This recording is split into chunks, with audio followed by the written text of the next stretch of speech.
I'm Amrik Kandola. I'm a CEDR panel mediator, and I'm also on the faculty for the MST mediation course. So I think the typical areas of dispute are the terms upon which the parties effectively collaborate with each other.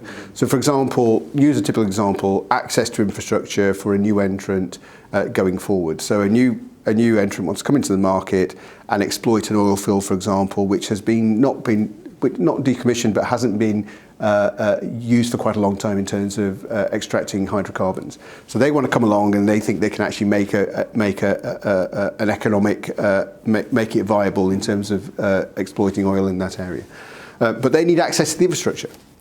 So they approach the operator offers them terms, and those terms may not be particularly attractive to the new entrant. But by the same token, the new entrant is the only person, or perhaps one of the few people, that's actually prepared to invest time, energy, money in exploiting those assets.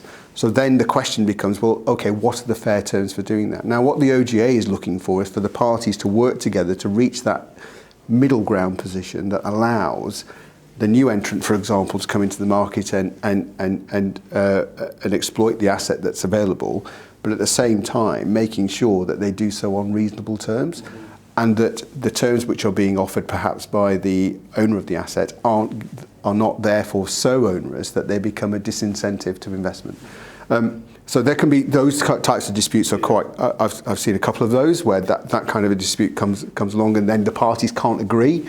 And the question then is, how does mediation fit into that? And I guess what mediation allows the parties to do is work through a solution without having to have the OGA make a decision for them. And again, it comes back ultimately to whether or not you are prepared to find your own solution to the problem, or whether the parties to a dispute, in this case in the oil and gas sector, just hand it over to a third party, or it could be the OGA, who then make a determination. That could be a binding determination, or it could be a non-binding determination, depending on which route you go to with the OGA. But ultimately, the OGA still see far more benefit in the parties reaching their own collaborative agreement, because then they're bought into it, they're aligned in terms of what they're trying to achieve.